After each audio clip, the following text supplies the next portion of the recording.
শুরু করা যাক। হ্যাঁ, আমি শুরু করছি। বিসমিল্লাহির রহমানির রহিম। প্রথম যে প্রশ্নটা দিয়ে আমি শুরু করব সেটা হচ্ছে, দেখেন, পলাশির যুদ্ধ। তো ব্রিটিশরা আসলে ভারতবর্ষ দখল করা হয় পলাশির যুদ্ধের মাধ্যমেই। এই যে পলাশি, এটা কোথায় মূলত? এটা মূলত পশ্চিম বাংলায় অবস্থিত। পলাশির যুদ্ধটা পশ্চিম বাংলায়, এটা হচ্ছে আপনার পশ্চিমবঙ্গে। একটা নদী আছে হুগলি, যার শাখা নদী বাঘিরথী। এই যে বাঘিরথী নদীর তীরে, ভাগীরথী নদীর তীরে একটা যুদ্ধ সংঘটিত হয়েছিল, যা ব্রিটিশদের বিরুদ্ধে, ব্রিটিশদের অত্যাচার, তারপর হচ্ছে শোষণ, একচেটিয়া নীতি এবং ভিনদেশীদের শাসন থেকে মুক্তি পাওয়ার জন্য মূলত এই যুদ্ধটা গড়ে তুলেছিলেন সিরাজউদ্দৌলা, যিনি বাংলার সর্বশেষ স্বাধীন নবাব। তো এই যুদ্ধটা কত সালে সংঘটিত হয়েছে, এই অ্যান্সারটা আপনারাই করে ফেলেন। পাশাপাশি আমি কিছু ইনফরমেশন দিব পলাশির যুদ্ধ সম্পর্কে। আপনারা কমেন্টে জানিয়ে দেন এটা উত্তর, আমি কিন্তু উত্তর বলছি না। পলাশির যুদ্ধ এটা অর্থনৈতিক, সামাজিক, রাজনৈতিক অনেকগুলো কারণে সংঘটিত হয়। এখানে নবাবের সৈন্য সংখ্যা ছিল 65,000। তাহলে নবাবের সৈন্য কত ছিল এটা সবাই জানতে চায়। সেটা হচ্ছে 65,000 সৈন্য সংখ্যা ছিল। তারপরে লর্ড ক্লাইভ আসছিলেন, যিনি ব্রিটিশদের, এই যে লর্ড ক্লাইভের বা ব্রিটিশদের সৈন্য সংখ্যা কত ছিল সবাই জানতে চায়। সেটা হচ্ছে মাত্র 3,000।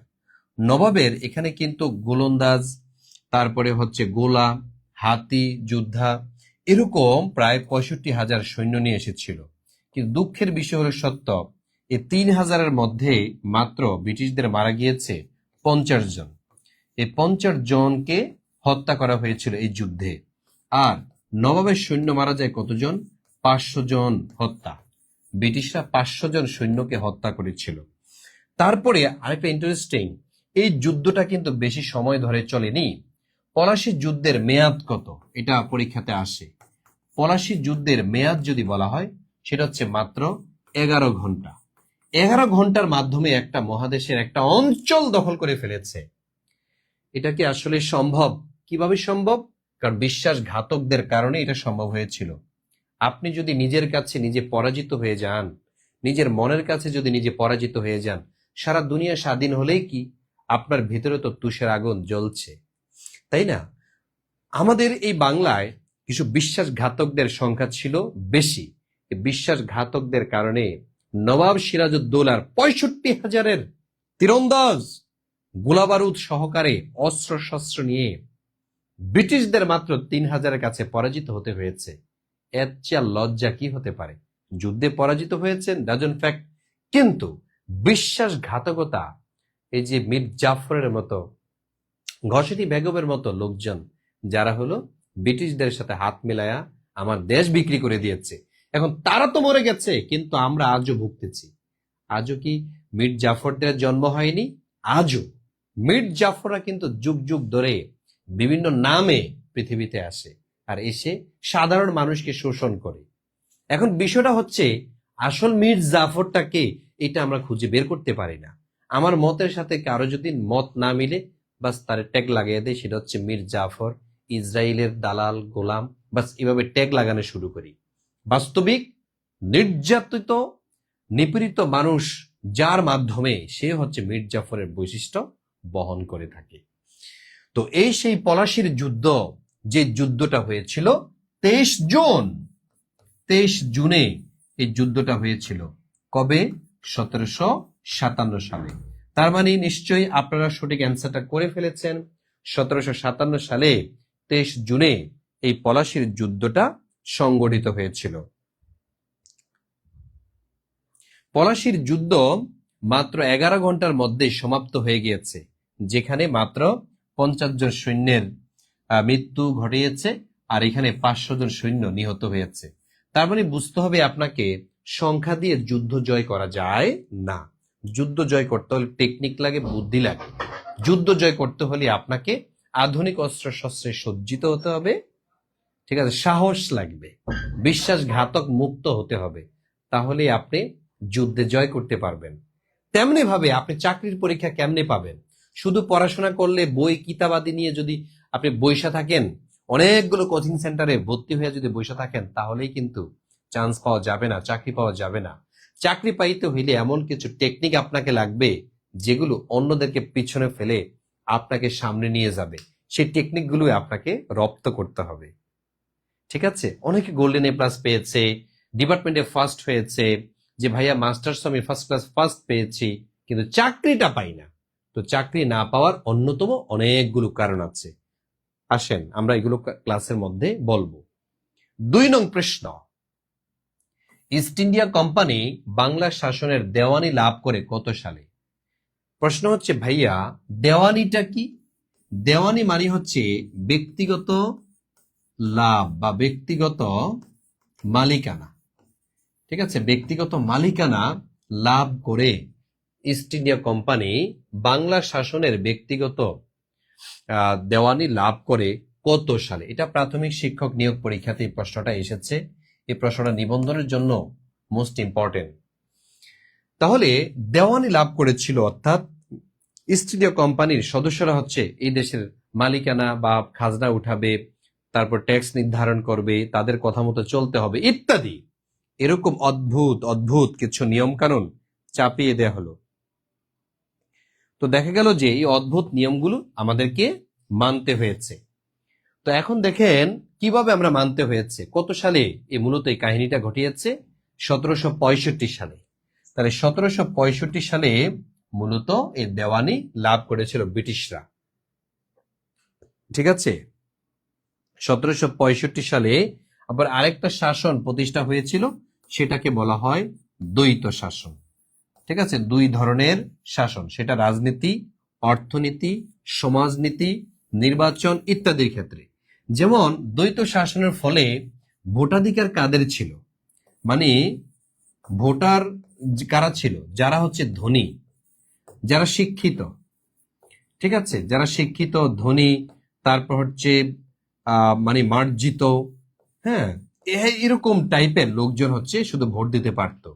তার মানে যারা হচ্ছে সাধারণ নাগরিক, এই সাধারণ নাগরিকরা কিন্তু ভোট দিতে পারত না। ভোট দিতে পারত শিক্ষিত, মার্জিত, ধনী, বণিক শ্রেণীর লোকজন বা ব্যবসায়ী। ঠিক আছে, যারা ব্যবসায়ী তারাও হচ্ছে ভোট দিতে পারত। এই যে 2 ধরনের আচার বা শাসন, এটাকে মূলত দ্বৈত শাসন বলা হয়। লর্ড ক্লাইভ মূলত এই শাসনটা চালু করেছিলেন। আবার ট্যাক্স উঠাবে ব্রিটিশরা, নাম পড়বে কার? নাম পড়বে হচ্ছে নবাবদের। ঠিক আছে, এভাবে দেখা যাচ্ছে যে মীর জাফর আলী খানকে সিংহাসনে বসায়া তারা শুরু করলো টালবাহানা, ব্রিটিশরা। ঠিক আছে, ব্রিটিশরা তালবাহানা শুরু করলো। তো মীর জাফর আলী খান যদিও বুঝতে পেরেছিল, কিন্তু তখন তিনি সব হারায়া বুঝছেন। ঠিক আছে, সব হারায়া বুঝছিলেন। তাহলে ইস্ট ইন্ডিয়া কোম্পানি বাংলা শাসনের দেওয়ানি লাভ করেছিলেন 1765 সালে, এটাই হলো সত্য। ইস্ট ইন্ডিয়া কোম্পানি বাংলা শাসনের দেওয়ানি লাভ করেছিলেন। তারপরে আসেন ব্রিটিশ শাসনের বিরুদ্ধে বিরুদ্ধে বাংলার প্রথম বিদ্রোহ কোনটি? ব্রিটিশ শাসনের বিরুদ্ধে বাংলার প্রথম যে বিদ্রোহ হয়েছিল, এই বিদ্রোহ কোনটা? সন্ন্যাসী বিদ্রোহ, নীল বিদ্রোহ, ফকির বিদ্রোহ, সিপাহী বিদ্রোহ? আচ্ছা, এখানে আসলে 2টা উত্তরে সঠিক হওয়ার কথা। ফকির বিদ্রোহ বা ফকির সন্ন্যাসী বিদ্রোহ। যেহেতু এখানে শুধু সন্ন্যাসী বিদ্রোহ দিয়েছে, তাই ফকির আর আমি দিতে পারছি না, সন্ন্যাসী বিদ্রোহই এখানে মুখ্য। এই বিদ্রোহটা মূলত শুরু হয়েছিল 1760 সালে। এই বিদ্রোহটা চলেছিল 1800 সাল পর্যন্ত, দীর্ঘ 40 বৎসর। অর্থাৎ ফকির সন্ন্যাসী যে আন্দোলনটা, এটা চলে হচ্ছে 1800 সাল পর্যন্ত। আর এই আন্দোলনটা আরো মারাত্মক লেভেল ধারণ করে কবে? 1771 সালে। 1771 সালে 150 জন, মনে রাখবেন, 150 জন ফকির বা সাধক, ফকির বা সাধককে হত্যা করে। এখন 150 জন ফকির বা সাধককে যখন হত্যা করা হয়, তখন এই অঞ্চলের যারা ফকির তাদের মন ক্ষুণ্ণ হয় এবং তারা খুবই বিরক্ত হয়েছিল, এই বিষয়টা নিয়ে খুবই দুঃখিত হয়েছিল, তাদের হৃদয়ে রক্তক্ষরণ হয়েছিল। আমাদের এই অঞ্চলের যে বৈশিষ্ট্য, আমাদের এই অঞ্চলের মানুষের যে আবেগ, যে ফকিররা, তাদেরকে তোমরা কেন হত্যা করলা? এই জন্য এই আন্দোলন আরো বেগবান হয়েছিল। ফকির আন্দোলনের নেতৃত্ব যিনি দিয়েছিলেন তিনিও নিজেও একজন সাধক ছিলেন, ফকির ছিলেন। তার নাম হলো ফকির মজনু শাহ। এই যে ফকির মজনু শাহ, যদিও তার বাড়ি হচ্ছে ইন্ডিয়াতে, তখন পশ্চিম বাংলা ছিল, তিনি এই আন্দোলনের নেতৃত্ব দিয়েছিলেন। এই আন্দোলনে ফকির মজনু শাহ ছাড়াও আরো কয়েকজন বিখ্যাত ব্যক্তি আন্দোলনে নেতৃত্ব দিয়েছিলেন। এর মধ্যে একজনের নাম হচ্ছে ভবানী পাঠক, আরেকজনের নাম হলো দেবী চৌধুরানী। এই যে দেবী চৌধুরানী এবং ভবানী পাঠক, দেবী চৌধুরানী এবং ভবানী পাঠক, এই দুইজনে কিন্তু ফকির আন্দোলনকে সমর্থন দিয়েছিল। এখন ফকির আন্দোলনটা কিন্তু শুধু যে মুসলমানদের ছিল তা নয়, এখানে সবাই সমবেত হয়েছিল। ভবানী পাঠক এবং দেবী চৌধুরানীকে ফকির মজনু শাহ ইনভাইট করলেন যে ফকির সন্ন্যাসী আন্দোলনে আপনি এসে জয়েন করেন। তখন তারা বলল যে ঠিক আছে, আমরা জয়েন করব। অথচ তাদের কিন্তু বিবাহ হওয়ার কথা ছিল। তো তারা বলল যে আমরা আগে ব্রিটিশদেরকে দেশ থেকে তাড়াই, তারপরে হচ্ছে আমরা বিয়ের পিড়িতে বসবো। দুঃখজনক হলেও সত্য, এই যুদ্ধে ভবানী পাঠক এবং দেবী চৌধুরানীর সাথে বিয়ে বন্ধন হওয়ার কথা থাকা সত্ত্বেও তারা যুদ্ধে গিয়েছে, ফকির আন্দোলনে তারা জয়েন করেছে, কিন্তু যুদ্ধ থেকে আর ফিরে আসা হয় না, অর্থাৎ তারা দুইজনে মারা গিয়েছে। ফলে এই ফকির আন্দোলনের নায়ক নায়িকা বলা হয় ভবানী পাঠক ও দেবী চৌধুরানীকে। তাহলে নায়ক এবং নায়িকা কে ফকির আন্দোলনের? ভবানী পাঠক এবং দেবী চৌধুরানী। এই প্রশ্নটাই পরীক্ষাতে এসেছে যে ফকির আন্দোলনের নায়ক নায়িকা কে? ভবানী পাঠক ও দেবী চৌধুরানী। তো এই আন্দোলনে ফকির মজনু শাহ এক সময় অসুস্থ হয়ে পড়েন, তাকে গুলি করা হয়। তো গুলি করলে তিনি কয়েকদিন আহত ছিলেন, পরে তিনি মারা যান। এই আন্দোলনে যোগ্য নেতৃত্বের অভাবে অনেক ফকিররা আন্দোলন ছেড়ে পালাইতে শুরু করে। মনে রাখবেন, সামনে দৌড়ানো যখন শুরু করবেন পিছনে শত্রু দেখে, উল্টা যখন ব্যাক করবেন আর রেহাই নেই। আপনি যদি ওখানে এসে থাইমেও যান তাহলেও রেহাই নেই, শত্রু আপনারা ছাড়বে না। এই কারণে ফকির আন্দোলনে সঠিক নেতৃত্বের অভাবে এই আন্দোলনটা স্থমিত হয়ে পড়ে এবং ফকিররা কি হয়ে যায়? ফকিররা হচ্ছে এখানে হতাশ হয়ে পড়ে। কি কিচ্ছু নেই তো। তাহলে ফকিররা দেখা যাচ্ছে এই আন্দোলনটা বন্ধ করে দিয়েছিল। এই আন্দোলনের ফলে হাজার হাজার মুসলমানদেরকে ধরে চাকরি থেকে বঞ্চিত করে, 1 নাম্বার, 2 নাম্বার হচ্ছে তাদেরকে হত্যা পর্যন্ত করে। ঠিক আছে, হাজার হাজার মুসলমানদেরকে এই আন্দোলনের বলি হতে হয়েছিল। ঠিক আছে, যদিও অন্য ধর্মের লোকজন তাদের সাথে মিল দিয়ে তারা হচ্ছে এগিয়ে যাচ্ছিল।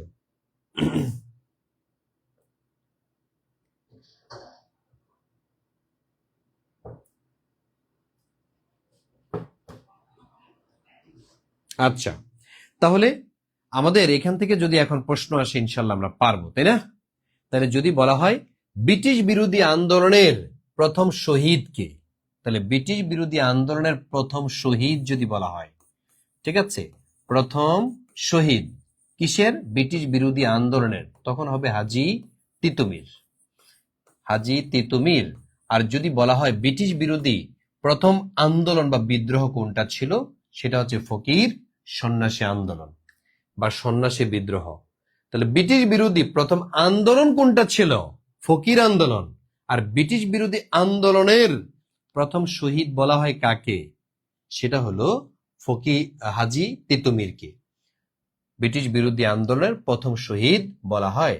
আর যদি মহিলা শহীদ বলা হয় তখন হবে প্রীতিলতা ওয়াদ্দেদার। দেখেন, এই যে প্রীতিলতা ওয়াদ্দেদার, প্রীতিলতা ওয়াদ্দেদার, ওনাকে বলা হয় ব্রিটিশ বিরোধী আন্দোলনের প্রথম মহিলা শহীদ। ব্রিটিশ বিরোধী আন্দোলনের প্রথম মহিলা জীবন উৎসর্গকারী যিনি, তিনি হচ্ছেন প্রীতিলতা ওয়াদ্দেদার। চট্টগ্রামে বোট ক্লাবে ব্রিটিশদের বিশাল একটা ক্লাব প্রতিষ্ঠিত হয়েছে। এই ক্লাবের গেটের মধ্যে একটা সাইনবোর্ড ছিল, সেখানে লেখা আছে ক্লাবের ভিতরে কুকুর এবং ভারতীয় প্রবেশ নিষেধ। কিসের সাথে তুলনা করলো দেখেন, কুকুর এবং ভারতীয় প্রবেশ এখানে নাকি নিষেধ। এই কারণে দেখা যাচ্ছে যে মানুষের মধ্যে একটা ক্ষোভ তৈরি হয়েছে, ঠিক আছে, যে আমরা কেন এখানে যাইতে পারবো না। পরে প্রীতিলতা ওয়াদ্দেদার, সূর্য সেন সহ অনেকে এখানে গিয়ে আক্রমণ করে এবং প্রীতিলতাকে অ্যারেস্ট করা হয়। পরবর্তীতে অনেক নির্যাতনের ফলে তাকে হত্যা করা হয়, ঠিক আছে। এই কারণে ব্রিটিশ বিরোধী আন্দোলনের প্রথম নারী জীবন উৎসর্গকারী বলা হয় প্রীতিলতা ওয়াদ্দেদারকে। আর হাজী তিতুমির উনি হচ্ছেন ব্রিটিশ বিরোধী আন্দোলনের প্রথম শহীদ। আর ফকির সন্ন্যাসী আন্দোলন, এটা হচ্ছে ব্রিটিশ বিরোধী আন্দোলনের প্রথম ধাপ। এটার মেয়াদ ছিল কত? 40 বৎসর, কিন্তু ফলাফল জিরো, ঠিক আছে। অনেক আন্দোলন করতে হয়, একটা আন্দোলনকে সফল করতে হলে জাস্ট একটা আন্দোলন দিয়েই সফল হবে না, অনেকগুলো আন্দোলন এটার সাথে জড়িত থাকে। তো এই হচ্ছে বিষয়গুলো, এইভাবে আপনাদের নিবন্ধন পরীক্ষাতে প্রশ্নগুলো আসবে। নীল কমিশন গঠিত হয় কত সালে? এই দেশের মানুষের উপর ব্রিটিশদের নির্যাতনের ইতিহাস বইলে শেষ করা যাবে না। 190 বছর কাগজে কলমে কিন্তু ব্রিটিশরা শাসন করে মুঘলদের পর থেকেই। সেই 1600 সাল থেকেই তাদের নির্যাতনটা শুরু হয়েছে, সেই 1600 খ্রিস্টাব্দ থেকে। 1600 সালের 31 ডিসেম্বর কি হয়েছিল তখন? তখন ইস্ট ইন্ডিয়া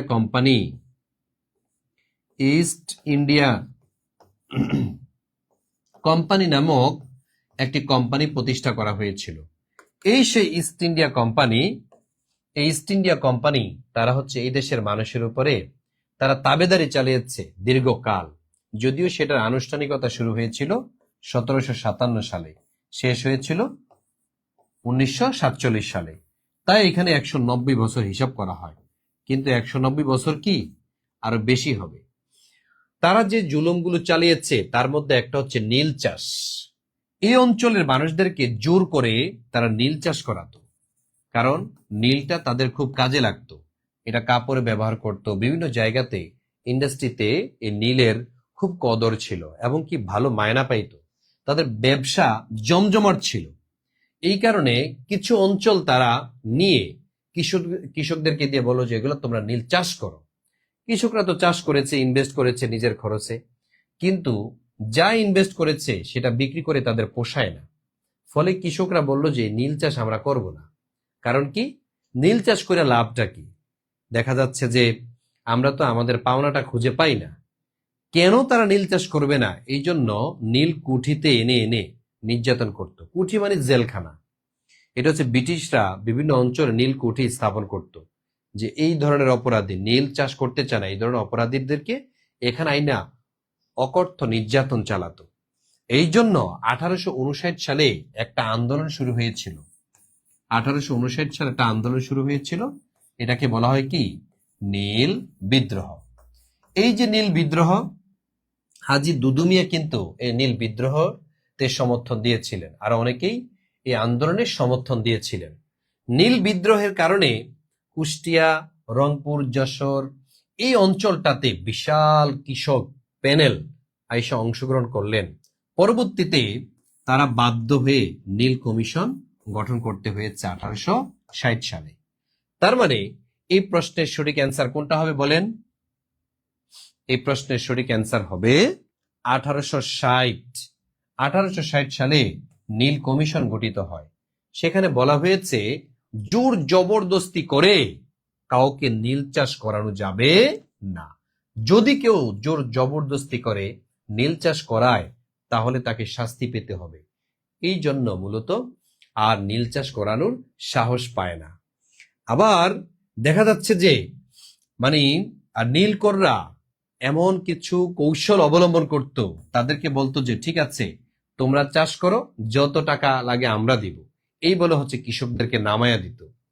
আর নীল চাষ করত, নীল নিয়ে যেত, কিন্তু টাকা পরিশোধ করতো না।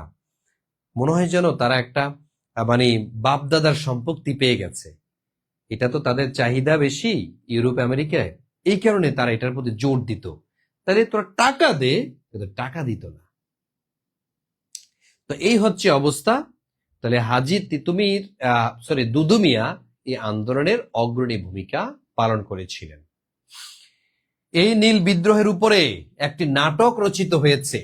আপনারা যদি পারেন, নীল বিদ্রোহের উপরে একটি নাটক রচিত হয়েছে, ওই নাটকটার নাম কি কমেন্টে জানান। নীল বিদ্রোহের উপরে একটি নাটক রচিত হয়েছিল, কে বলতে পারবেন? নীল বিদ্রোহের উপরে একটি নাটক রচিত হয়েছিল, ওই নাটকটির নাম কি?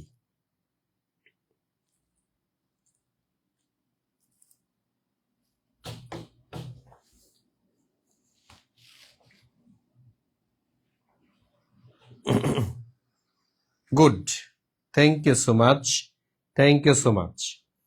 তাইলে নীল বিদ্রোহের উপরে যে নাটকটি রচিত হয়েছিল সেটার নাম হচ্ছে, আমাদের রাজকুমার, তারপর হচ্ছে তানিয়া আপু অ্যান্সার করেছেন, রাজকুমারও অ্যান্সার করেছেন, সুবর্ণ আক্তার, আপনাদের গুলো হয়েছে। তাহলে নীল দর্পণ, এই যে নীল দর্পণ নাটক দীনবন্ধু মিত্র এটা লিখেছিলেন। একটা নাটক রচিত হয়েছে, ওই নাটকটার নামই হচ্ছে নীল দর্পণ নাটক। নীল দর্পণ এটা একটা নাটকের নাম। এই নীল দর্পণ নাটকটা কে রচনা করেছেন? দীনবন্ধু মিত্র, কুষ্টিয়ার দীনবন্ধু মিত্র। এই নাটক কেন রচিত হয়েছে? এই জন্য এই দেশের কিছু কিছু হিন্দু জমিদার এটা সহ্য করতে পারলেন না। ইভেন ঈশ্বরচন্দ্র বিদ্যাসাগর এই নাটকটা যখন প্রকাশিত হয়েছে তখন তিনি বাংলায় আসলেন 1860 সালে। কারণ 1860 সালে ঢাকায় প্রথম এই নাটকটি মঞ্চায়িত হয়। তার পূর্বে ঢাকাতে বা বাংলাদেশে কোনো নাটক মঞ্চায়িত হয়নি। তাহলে ঢাকায় প্রথম মঞ্চায়িত নাটক কোনটি? নীল দর্পণ নাটক। এই নাটক দেখতে এসে ঈশ্বরচন্দ্র বিদ্যাসাগর স্টেজে জুতা নিক্ষেপ করেছিল। হ্যাঁ, তুমি কেন এই নাটক রচনা করলা? এটা ব্রিটিশদের বিরুদ্ধে যায়। হ্যাঁ, এটা কি ঠিক করলা তুমি? এইরকম কিছু পাঁচাটা ব্রিটিশদের গোলাম ছিল, তার মধ্যে ঈশ্বরচন্দ্র বিদ্যাসাগর একজন। তো দীনবন্ধু মিত্র তিনি খুব দুঃখিত হলেন। তখনও পিনাকি ভট্টাচার্যের মতো এরকম কিছু সাহসী লেখক ছিল, গাদ্দার ছিল, যার মধ্যে একজন হচ্ছে আমাদের মাইকেল মধুসূদন দত্ত। এই যে মাইকেল মধুসূদন দত্ত, তিনি কি করলেন? তিনি এই নীল দর্পণ নাটকটাকে ইংরেজি অনুবাদ করলেন। তাহলে আপনাদের পরীক্ষাতে আসবে নীল দর্পণ নাটক, এটার ইংরেজি অনুবাদক কে? মাইকেল মধুসূদন দত্ত। নীল দর্পণ নাটকের অনুবাদক যিনি, তিনি হচ্ছেন আমাদের বাংলা কবিতার জনক, বাংলা সাহিত্যের জনক, বাংলা নাটকের জনক, বাংলা সাহিত্যের চতুর্দশপদী কবিতার প্রণেতা, বাংলা সাহিত্যে আধুনিকতার ছোঁয়া যার হাত ধরে হয়েছে, তিনি আর কেউ নয়, তিনি হলেন মাইকেল মধুসূদন দত্ত, যশোরের। তিনি খুব ঘাততেরা ছিলেন। তিনি এই নাটকের ইংরেজি অনুবাদ করে দিল, যা এবার আর ভালো করে বুঝ। এটা বলা হচ্ছে এতক্ষণ তো গা কাটা ছিল, এখন লবণ ছিটিয়ে দিছে, যা এবার বুঝ। এই টাইপের লোক ছিল, ঠিক আছে?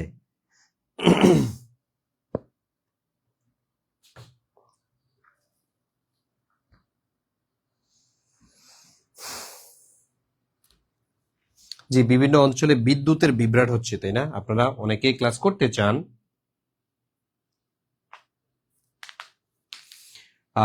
আপনারা ক্লাস করতে চান, কিন্তু বিদ্যুৎ বিভ্রাটের কারণে, নেট স্লো হওয়ার কারণে এই সমস্যাটা। আমি ভাবছিলাম যে মনে হয় শুধু মোটরসাইকেলের তেলে পাওয়া যায় না, এখন অনেক কিছুই ঘাটতি, ঠিক আছে? অনেক ক্রাইসিস তৈরি হচ্ছে, আমরা জানি না। সবাই আসলে দেশকে এগিয়ে নিয়ে যাওয়ার জন্য আশীর্বাদ করা দরকার। আচ্ছা, তাইলে এই যে এই ধরনের প্রশ্নগুলো আমাদের পরীক্ষাতে প্রচুর পরিমাণে আসে। 19তম নিবন্ধন পরীক্ষা কারা কারা দিবেন? এখানে কেউ আছেন 19তম নিবন্ধন পরীক্ষা দিবেন? আছেন, তাই না? অনেকে 19তম নিবন্ধন, ঠিক আছে, ভর্তি হওয়ার জন্য নাম্বার যেটা দিয়েছি জাস্ট এতটুকু, এই যে নাম্বারটা ভুল করবেন না, 01767265758, এই নাম্বারেই আপনি টাকা পাঠালে আমরা আপনাকে যুক্ত করে দিব। আসেন 5 নাম্বার প্রশ্ন, সিপাহী বিদ্রোহ সংগঠিত হয় কত সালে? সিপাহী বলতে কারা? সিপাহী বলতে সেনাবাহিনীরা। এই সেই সেনাবাহিনী যারা ব্রিটিশদের অধীনে কাজ করেছে। তো ব্রিটিশদের অধীনে চাকরি করেছে এ দেশীয়, তাহলে এরা কিন্তু দেশীয় দেশীয় মুসলিম এবং হিন্দুদের মধ্য থেকেও তাদের অধীনে চাকরি করেছে, কারণ ভাড়াটিয়া সৈন্য এদেরকে দিয়ে হচ্ছে ব্রিটিশরা এই অঞ্চল শাসন করত। যেমন পাহাড়ি অঞ্চলে দেখবেন পাহাড়ি যারা পুলিশ তাদেরকে বেশি দায়িত্ব দেয়, কারণ কি ওই অঞ্চলটা তারা চিনে জানে, ওই অঞ্চলের কালচার ভাষা তারা খুব ভালো বুঝে, এবং কিভাবে অপরাধ ঠেকানো যায়, ধরা যায়, আইডেন্টিফাই করা যায়, এটা হচ্ছে তারা ভালো বুঝে বলে তাদেরকে ওখানে দায়িত্ব দেয়া হয়। তো তেমনি ভাবে এই অঞ্চলকে শাসন শোষণ করার জন্য ব্রিটিশরা সেনাবাহিনীতে নিয়োগ দিল মুসলমানদের থেকে এবং হিন্দুদের থেকে। এখন এক ধরনের বন্দুক তারা ব্যবহার করত, ওই বন্দুকটার নাম হচ্ছে এনফিল্ড। এটার নাম হচ্ছে এনফিল্ড। এরকম এনফিল্ড নামক একটা বন্দুক ব্যবহার করতেন। এই বন্দুকের যে কার্তুজ বা গুলি, এই গুলিতে নাকি শুকুর আর গরুর চর্বি ছিল। তাহলে কি কি ছিল? শুকুর প্লাস গরুর চর্বি। কে যেন এটা বলেছে, আসলে সত্য মিথ্যা এটা জানে নাই। তাহলে শুকুর এবং গরুর চর্বি দিয়ে এনফিল্ড নামক বন্দুকের কার্তুজটা তৈরি করা হতো, ঠিক আছে, যেটা চলে যাইতো আর কি, মানুষের দিকে ছুটে যাইতো ওইটা। আর তখনকার এনফিল্ড বন্দুকটা কামড় দিয়ে ধরে তারপরে গুলি করতে হতো। এখন মুসলমানদের শুকুরের মানে চর্বি তো দূরের কথা, শুকুরের মাংস হারাম। তাহলে মুসলমান যারা সেনাবাহিনী তাদের কাছে একটা ক্ষোভের জন্ম দিল, আবার হিন্দুদের কাছে গরু খাওয়া হচ্ছে হারাম, চর্বি তো দূরের কথা।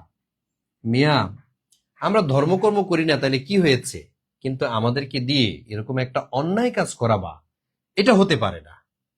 এই জন্য দেখা যাচ্ছে যে এই অঞ্চলের যারা সিপাহী ছিল তারা বিদ্রোহ করে বসলেন। এই বিদ্রোহের নেতা যিনি ছিলেন বা প্রথম যিনি অস্ত্র উঠিয়েছিলেন তার নাম হলো মঙ্গল পাণ্ডে। এই সেই মঙ্গল পাণ্ডে, তিনি এটার বিরুদ্ধে অস্ত্র ধারণ করলেন, তার যে অফিসার ছিল তাকে গুলি করে দেয়। তখনকার গুলি এত পাওয়ার ছিল, 5টা 10টা গুলি করলে একজন মানুষ মারা যেত না। তো পরে মঙ্গল পাণ্ডে একটা গুলি করেই তিনি ক্ষান্ত ছিলেন, তাকে অ্যারেস্ট করা হয়, পরবর্তী তাকে থাপড়ে মেরে ফেলা হয়। অর্থাৎ মঙ্গল পাণ্ডেকেই প্রথম হত্যা করা হয়। ফলে এই আন্দোলনটা আরো বেশি বেগবান হয়, আন্দোলন চলতে শুরু করে। প্রশ্ন হচ্ছে এই আন্দোলনটা কত সালে শুরু হয়েছিল? তার মানে এই আন্দোলনটা শুরু হয়েছিল 1857 সালে। 1857 সালে এই যে আন্দোলনটা শুরু হয়েছিল, এই আন্দোলনের মাধ্যমেই ভারতের স্বাধীনতার বীজ বপিত হয়। ফলে 1857 সালের সিপাহী বিপ্লবকে বলা হয় ভারতের স্বাধীনতার বীজ বপন অথবা ভারতের স্বাধীনতার সূতিকাগার। তাহলে ভারতবর্ষের স্বাধীনতার সূতিকাগার কোনটি? সূতিকাগার হচ্ছে এই সিপাহী বিপ্লব, যেটা 1857 সালে হয়েছিল। এই আন্দোলনে সবচেয়ে বেশি বলির পাঠা হয়েছিল যারা, তারা হচ্ছে মুসলিমরা। ধরে ধরে মুসলিমদেরকে হত্যা করা হতো। এবং বাংলাদেশে জগন্নাথ বিশ্ববিদ্যালয়ের সামনে একটা পার্ক ছিল, ওই পার্কে এনে এই সিপাহীদেরকে ফাঁসিতে ঝুলাইয়ে হত্যা করা হয়েছিল। ওই পার্কটার প্রথমে নাম ছিল ভিক্টোরিয়া পার্ক। এই সেই ভিক্টোরিয়া পার্ক, এই ভিক্টোরিয়া পার্কে এখানে এনে বিদ্রোহীদেরকে লটকায় রাখতো, মেরে লটকায় রাখতো। যতদিন না পর্যন্ত মানুষ শিক্ষা লাভ করবে, ভয় পাবে, ততদিন পর্যন্ত লাশ এখানে থাকবে। পচা গন্ধে সদরঘাট এলাকায় যাওয়া যেত না। তো এই আন্দোলনে সিপাহী বিদ্রোহের এই বিপ্লবে একজন মুঘল সমর্থন দিয়েছিলেন। বলতে হবে কোন মুঘল সম্রাট এই সিপাহী বিপ্লবে সমর্থন দেওয়ার কারণে তাকে নির্বাসিত করেছিল, তাকে শাস্তি দিয়েছিল, তাকে মিয়ানমারে পাঠিয়ে দিয়েছে। যদি পারেন কমেন্টে জানান। বলতে পারবেন? জি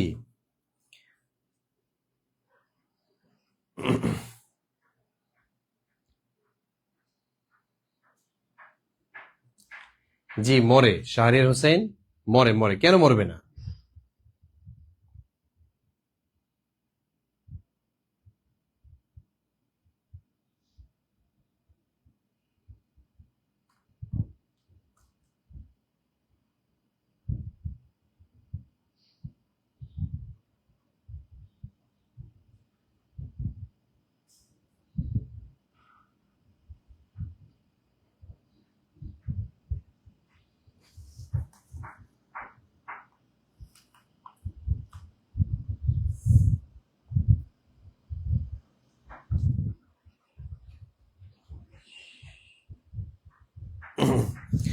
আচ্ছা, আহ, অনেকেই বলছেন যে ভাইয়া আমি ভর্তি হতে চাই কিন্তু আমাদের অর্থনৈতিক ক্রাইসিস।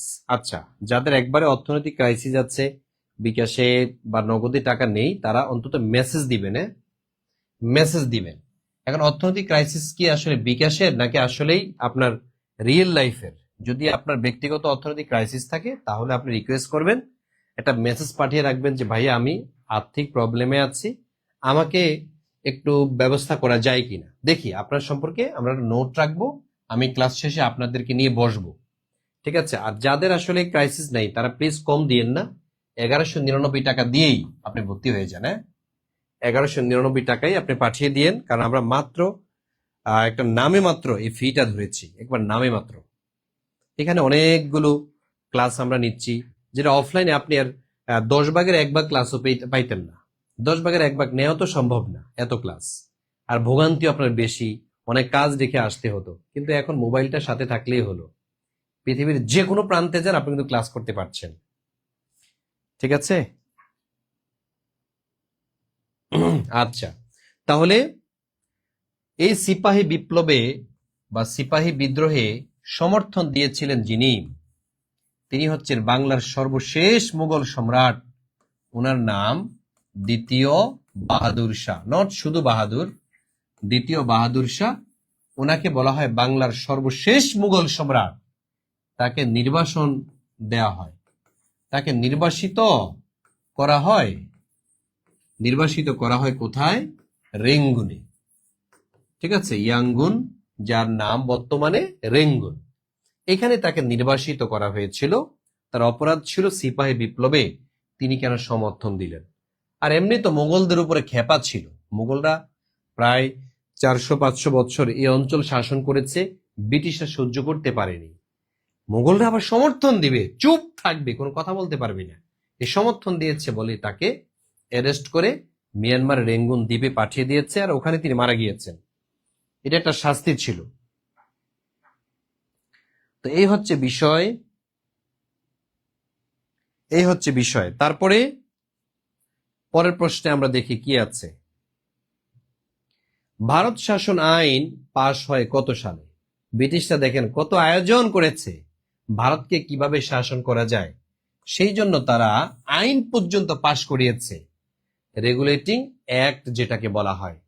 এটা হয়েছিল 1773 সালে। সর্বপ্রথম 1773 সালে ভারত শাসন আইন পাশ হয়েছিল, খুবই মারাত্মক লেভেলের গুরুত্বপূর্ণ। তারপর স্থায়ী বন্দোবস্ত প্রবর্তন করেন কে?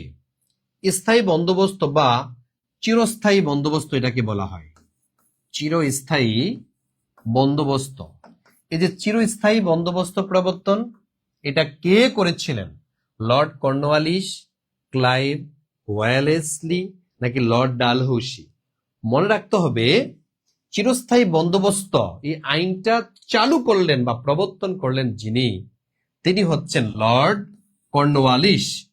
তিনি 1793 সালে এই আইনটা পাশ করেছিলেন। মনে রাখতে হবে, লর্ড কর্নওয়ালিস হচ্ছে সেই ব্যক্তি 1776 সালে আমেরিকার যখন স্বাধীনতা যুদ্ধ শুরু হয়, এই আমেরিকার যুদ্ধ যখন শুরু হয়েছিল ব্রিটিশদের বিরুদ্ধে, আমেরিকার স্বাধীনতার যুদ্ধ যখন শুরু হয়েছিল ব্রিটিশদের বিরুদ্ধে, তখন ব্রিটিশদের সেনা প্রধান ছিলেন আমেরিকাতে যিনি, তিনি হচ্ছেন লর্ড ক্লাইভ। আর আমেরিকার সেনাপ্রধান বা নায়ক ছিলেন স্বাধীনতা যুদ্ধের, তার নাম ছিল জর্জ ওয়াশিংটন। আর ব্রিটিশদের পক্ষে যার দায়িত্ব ছিল তিনি হচ্ছেন লর্ড কর্নওয়ালিস। কিন্তু ওয়াশিংটনের কাছে পরাজিত হয়ে গেলেন এই সেই লর্ড কর্নওয়ালিস। পরে তাকে শাস্তি হিসাবে এই দেশের দায়িত্ব দিয়ে পাঠিয়েছে, ভারতবর্ষে পাঠিয়েছে। তোমার দিয়ে কোনো কিছু হবে না, তুমি যাও ভারতে যাও। ভারতে আইসে এখানকার মানুষ তো নরম, আমেরিকানদের মতো না। আমেরিকানদের এখানে বিশ্বাসঘাতক খুব কম। তারা নিজের স্বার্থে, তাদের নিজেদের যে অধিকার সেটার জন্য তারা হচ্ছে এক হয়ে যায় মুহূর্তের মধ্যে। আর আমাদের নিজেদের অধিকার আদায় করার জন্য আমরা বিচ্ছিন্ন হই, এক এক ধরনের ফতুয়া দিয়ে নিজেকে জাহিরিতি করি। ঠিক আছে, এই কর্নওয়ালিস এসে জিদ থামাইলেন কোথায়? এই ভারতবর্ষের লোকদের উপরে দিয়ে একবারে। ঠিক আছে, আমাদেরকে একবারে শাসন শোষণ করাটা একবার সহজ হয়ে পড়ে। এর কারণে বিশ্বের বিভিন্ন অঞ্চল থেকে মানুষজন এখানে এসে শাসন করেছেন, শোষণ করেছেন, বিয়েও করেছেন। পর্তুগিজরা আসছে, ডাচরা আসছে, আরাবিকরা আসছে, মঙ্গোলীয়রা আসছে, মোগলরা আসছে, সুলতানরা আসছে। এরা কি এই দেশের? কেউ এই দেশের না। এরা তুর্কিরা পর্যন্ত এসে, পারস্যের লোকজন পর্যন্ত এসে এই অঞ্চল তারা শাসন করেছেন। কারণ এই অঞ্চলের মানুষদের মধ্যে বিভেদ লাগানো যায় খুব সহজে। একটু বললেই তারা হচ্ছে খুব ইমোশনাল হয়ে যায়, নিজের ভাইকে পর্যন্ত খুন করতে দ্বিধা করে না। এটাই হচ্ছে তাদের শক্তি, তাদের অস্ত্র। এর ফলে এই অঞ্চলের মানুষজন যুগের পর যুগ দাস হিসাবে থাকতো, গোলামি করত, এখান থেকে আর বের হতে পারে না। এখনো তো বলেন, এখনো আমরা কি গোলামি থেকে আসলে বের হতে পারছি? পারছি না, বের হতে পারি নাই আমরা। ঠিক আছে, ফলে বাঙালিদের রক্তে বিভিন্ন জাতের রক্তের মিশ্রণ ঘটে, ফলে এটাকে শঙ্কর জাতি নাম দিয়েছে। এটা একটা মিশ্র জাতি, শঙ্কর মানে মিশ্র জাতি। ঠিক আছে, তো এই হচ্ছে বিষয়।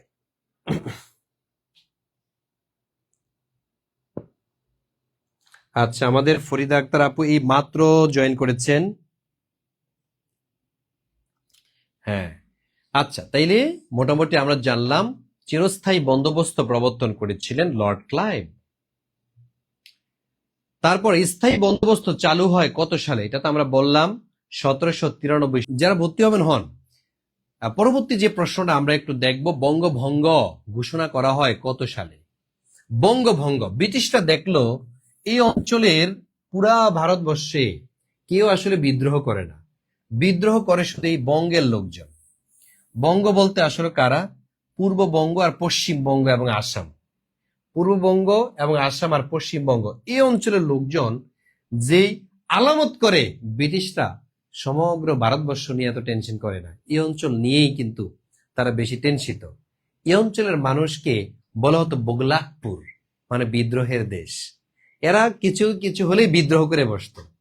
এখনো তো কিছু হলেই বিদ্রোহ করে বসে, কিছু হলেই বিদ্রোহ করে বসে। এই কারণে ব্রিটিশরা এই অঞ্চলকে শাসন এবং শোষণ করার জন্য এই বঙ্গকে ভেঙে দিলেন। এই যে বঙ্গভঙ্গ ঘোষণা করলেন, এটা কত সালে? এটা আপনারা কমেন্টে জানান। বঙ্গভঙ্গ করে তারা হচ্ছে দুইটা রাজ্যে ভাগ করে ফেললেন। একটা রাজ্যের নাম হয়ে গেল পশ্চিমবঙ্গ, আরেকটা রাজ্যের নামকরণ করা হলো আসাম প্লাস পূর্ববঙ্গ। এই দুইটা রাজ্যে এই অঞ্চলকে ভাগ করে দেয়া হলো, আসাম এবং পূর্ববঙ্গ, আর এখানে হচ্ছে পশ্চিমবঙ্গ। ইভেন রাজধানীও চেঞ্জ করে ফেলা হয় যাতে তাড়াতাড়ি মাথা ছাড়া দিয়ে উঠতে না পারে। পশ্চিমবঙ্গের রাজধানী দেয়া হয় কলকাতাকে, আর পূর্ববঙ্গের যে রাজধানী এটা দেয়া হয় ঢাকাকে। তাই তো পরীক্ষাতে আসে ঢাকা প্রাদেশিক রাজধানী হয় কবে? তাহলে ঢাকা প্রাদেশিক রাজধানী হয়েছিল কত সালে? প্রাদেশিক রাজধানী হয়েছিল 1905 সালে।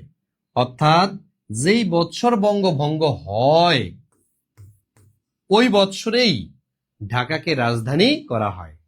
আপনাদের কাছে আমার প্রশ্ন, যে বাংলায় যে ঢাকা রাজধানী, এই ঢাকাকে কতবার এই পর্যন্ত রাজধানী ঘোষণা করা হয়েছে? কমেন্টে জানাবেন। ঢাকা কতবার রাজধানী ঘোষিত হয়েছে? দেখি আপনারা একটা কমেন্টে জানিয়ে দিবেন। হ্যাঁ,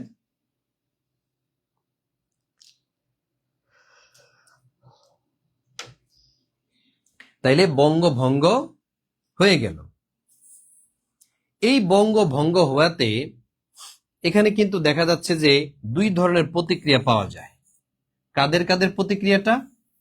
হিন্দুদের প্রতিক্রিয়া আর মুসলিমদের প্রতিক্রিয়া। তো যারা এই অঞ্চলে মুসলিম ছিল, এই মুসলিমরা ছিল হ্যাপি মুডে। ঠিক আছে, মুসলিমদের হ্যাপি মুড। আর এই অঞ্চলে যারা হিন্দু ছিল, তো তারা কিন্তু ছিল স্যাড মুডে। এখন ব্যাপারটা কি, স্যাড মুড কেন? কারণ এখন পশ্চিম বাংলা থেকে পূর্ব বাংলা বা আসামে আসতে ভিসা, পাসপোর্ট লাগে, নিয়ম কানুন লাগে, এই কারণে। ঠিক আছে, আর এই অঞ্চলের মানুষজন হ্যাপি মুডে কেন? কারণ এখন একটা মুসলমানদের আলাদা ভূখণ্ড পেয়েছে, আলাদা স্বাধীনতা পেয়েছে। এতদিন পর্যন্ত যে দলটা গঠিত ছিল, নিখিল ভারত মুসলিম লীগ বা ভারতীয় কংগ্রেস, ওই কংগ্রেসটা যে ছিল, এটা শুধু ভারতের যারা হচ্ছে শীর্ষস্থানীয় হিন্দু তাদের অধীনে ছিল। ফলে মুসলিমরা বঞ্চিত ছিল। তো যখন বঙ্গভঙ্গ হয় 1905 সালে, তখন মুসলমানরা একটা সুযোগ পায়। মুসলমানরা বলে যে ঠিক আছে, তাহলে তো এখন আমাদেরকে দিয়ে দিয়েছে, আমরা আলাদা রাজনীতি করব। ফলে এর পরের বৎসর 1906 সালে একটা দল গঠন করে এই অঞ্চলের মানুষজন, যেটার নাম হচ্ছে মুসলিম লীগ। ঢাকায় বসে এই দলটা গঠন করলেন যিনি, তার নাম হচ্ছে নবাব সলিমুল্লাহ। এই সে নবাব সলিমুল্লাহ, এটার প্রতিষ্ঠাতা। প্রতি মানে প্রতিষ্ঠাতা। মুসলিম লীগ প্রতিষ্ঠা করলেন 1906 সালে। সবাই খুশি, কিন্তু হিন্দুরা খুশি তো হয় না, বরঞ্চ শুরু করলো কি, হরতাল। এই বঙ্গভঙ্গের প্রতিবাদে হরতাল পালন করলো। এই যে হরতাল, এটা কবে করা হয়?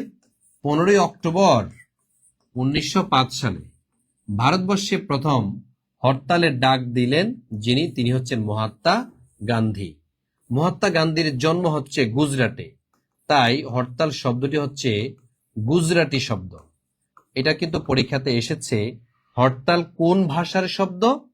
এটা হচ্ছে একটি গুজরাটি শব্দ। এখন এই হরতাল পালন করলেন, আর এখানে সমর্থন দিলেন কে? এই হরতালে সমর্থন দিলেন যিনি, তিনি হচ্ছেন বিশ্বকবি রবি ঠাকুর। তিনি সমর্থন দিয়েই স্টপ থাকেননি, সমর্থন দিয়ে তিনি একটা গান লিখলেন, এটা হচ্ছে আমার সোনার বাংলা। এই যে আমার সোনার বাংলা, এটা কিন্তু বাউল গান ছিল। বাউল গানের অনুকরণে, বাউল গানের অনুকরণে এই গানটা রচিত হয়েছিল। ঠিক আছে, বাউল গানের অনুকরণে আমার সোনার বাংলা এই গানটি লেখা হয়েছে। এখানে তিনি প্রতিবাদ করেছেন বঙ্গভঙ্গের।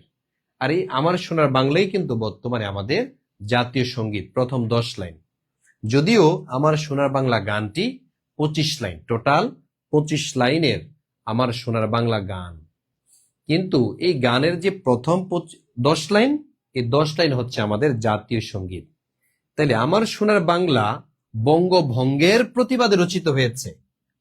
ঠিক আছে, নট স্বাধীনতার জন্য। ঠিক আছে, এটা হচ্ছে বঙ্গভঙ্গের প্রতিবাদে। ঠিক আছে, এবং রবীন্দ্রনাথ ঠাকুর একটা অনুষ্ঠান চালু করলেন। সে অনুষ্ঠানের নাম কি জানেন? রাখি বন্ধন অনুষ্ঠান। যে আমরা বন্ধন রাখতে চাই। বঙ্গকে ভঙ্গ করা মানে বঙ্গ মায়ের অঙ্গচ্ছেদ করা। এটা কি মেনে নেওয়া যায়? ব্রিটিশদেরকে বুঝাইল। ব্রিটিশরা আবার সম্ভ্রান্ত হিন্দু যারা ছিল তাদেরকে খুব সম্মান করত, তাদের কথা খুব মানত। মুসলমানদের শুধু ঘৃণা করত। ঠিক আছে, শেরে বাংলা, সলিমুল্লাহ, সোহরাওয়ার্দী এদেরকে বেশি মূল্যায়ন করতো না, কিন্তু জোর করে মূল্যায়ন নিতে হতো। তো এই হচ্ছে অবস্থা। দেখা যাচ্ছে যে এই বঙ্গভঙ্গের ফলে মুসলমানদের মধ্যে এক ধরনের অসন্তুষ্টি দেখা দেয়, হিন্দুদের মধ্যে এই অসন্তুষ্টি দূর করার জন্য এর 6 বছর পরে এই বঙ্গভঙ্গ আইনটা বাতিল করে দিলেন। ঠিক আছে, এই হচ্ছে বিষয়।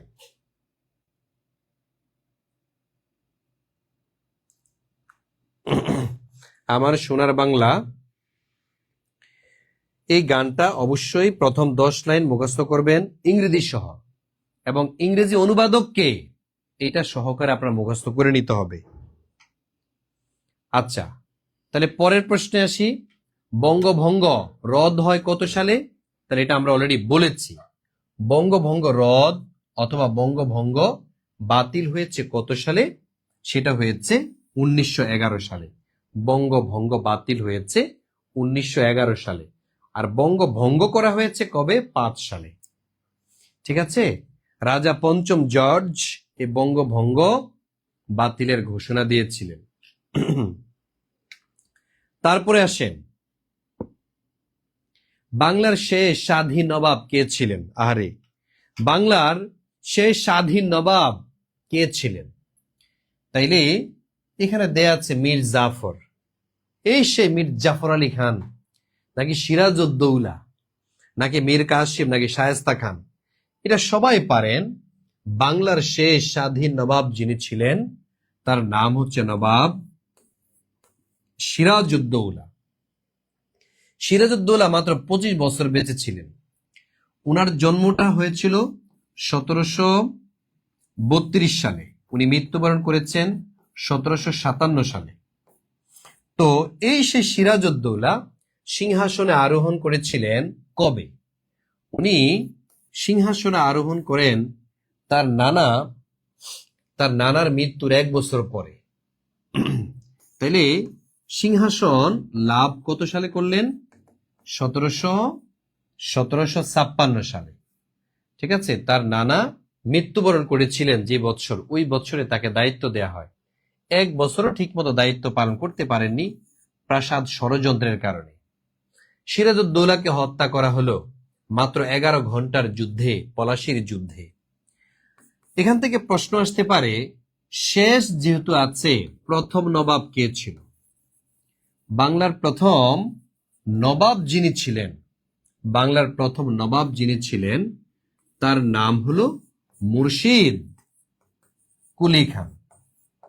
এই যে মুর্শিদ কুলি খান, তার কোনো সন্তানাদি ছিল না, তাই ওনার কোনো সন্তানকে প্রধানমন্ত্রী বানাতে পারেননি। মুর্শিদ কুলি খান হচ্ছে বাংলার প্রথম নবাব, আর বাংলার শেষ স্বাধীন নবাব হলো সিরাজউদ্দৌলা। সিরাজের পতনের মাধ্যমে এই উপমহাদেশের স্বাধীনতার সূর্য অস্তমিত হয়ে যায় 190 বছর।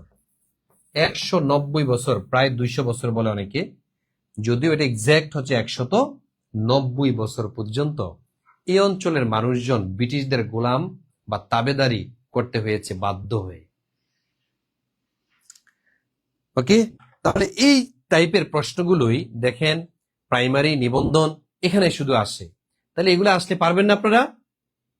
এগুলো আসলে কিন্তু পারতে হবে। ঠিক আছে, নকল করার কোনো চান্স নাই, এগুলো পারতে হবে, মুখস্থ করতে হবে। আগে থেকে মুখস্থ করে ফেলবেন, বুঝে বুঝে পড়বেন, তাহলে আর হারিয়ে যাবে না, আপনি ভুলে যাবেন না। বক্সারের যুদ্ধ সংঘটিত হয় কত সালে? এই আরেকটা যুদ্ধ হয়েছিল। বক্সারের যুদ্ধ কত সালে সংঘটিত হয়? 1757, 1764 সাল, 1773 সাল, নাকি 1776 সাল? এই প্রশ্নের সঠিক অ্যান্সার হবে 1764 সাল। কিভাবে? 1757 সালে পলাশির প্রান্তরে পরাজিত হওয়ার পরে যিনি এই বঙ্গের নবাব হন, প্রধানমন্ত্রী হন, তিনি হচ্ছেন মীর জাফর আলী খান। এই সে মীর জাফর আলী খান, ওনার মেয়ের যে জামাই ছিল, মীর জাফর আলীর জামাই যিনি ছিলেন তার নাম হচ্ছে মীর কাসেম। এই সে মীর কাসেম, উনি হচ্ছে জামাই। তো মীর জাফর তো মূলত পুতুল সরকার হিসেবে ছিল, ব্রিটিশরা তার কোনো কথাই মানত না, বরঞ্চ তার শুধু ভুল ধরতেন, মানুষের কাছে প্রকাশ করে তাকে ব্ল্যাকমেইল করতেন। একটা সময় মীর জাফর আলী খান নিরুপায় হয়ে তিনি মানুষের সহায়তা চাইলেন যে ব্রিটিশদেরকে এই দেশ থেকে তাড়িয়ে দিতে হবে। তখন ব্রিটিশদের লর্ড ক্লাইভ বলল যে ঠিক হয়ে যা, সাইজ করে ফেলবো তোরে, তুই তো বড় বিশ্বাসঘাতক, তোরে আমরা বাঁচিয়ে রাখবো। এই ভয়ে মীর জাফর আলী খানের একটা রোগ হয়ে যায়। ওই রোগটার নাম হচ্ছে কুষ্ঠরোগ। এই যে প্রাণঘাতী কুষ্ঠরোগ, এই রোগেই তার মৃত্যু। মীর জাফর আলী খানের মৃত্যু হয়েছে কুষ্ঠরোগে, এবং তাকে অবশ্য ক্ষমতা থেকে নামিয়ে দেয়। ক্ষমতা থেকে নামিয়ে ক্ষমতায় বসায় যাকে? তার মেয়ের জামাই মীর জাফর আলী খানকে। তো এখন মীর জাফর আলী খানকে, মীর কাসিমকে কেন দায়িত্ব দেয়া হলো? মীর কাসিমকে দায়িত্ব দেয়া হলো যাতে এই দেশের মানুষ বুঝতে পারে যে দেখেন, আমরা কিন্তু ব্রিটিশরা আপনাদের আস্থাভাজন, আপনাদের উপকার করতে এসেছি, দেশ দখল করার জন্য আসি নাই, আমরা এসেছি আপনাদের উন্নয়ন করতে। দেখেন, মীর জাফর আলী খান সেটা হচ্ছে বিশ্বাসঘাতক, তারে ক্ষমতা থেকে নামিয়ে দিয়েছি, সে হচ্ছে রুগ্ন, সুতরাং দায়িত্ব পালন করবে হচ্ছে তার মেয়ের জামাই মীর কাসিম। মীর কাসিম আলী যখন দায়িত্ব পালন শুরু করলেন, দেশপ্রেমিক ছিলেন, ব্রিটিশরা দেখলো যারে ওইটার তুলনায় উনার ধার যার বেশি, এই জন্য মীর কাসিমকে আর চান্স দিলেন না, তাকে যুদ্ধের জন্য ইনভাইট করলেন, বক্সারের যুদ্ধ। সেই বক্সারের যুদ্ধে দেখা গেল যে মীর কাসিমকে হত্যা করে ভারতবর্ষে একচাটিয়া দেওয়ানি লাভ করলেন। তাইলে ভারতবর্ষে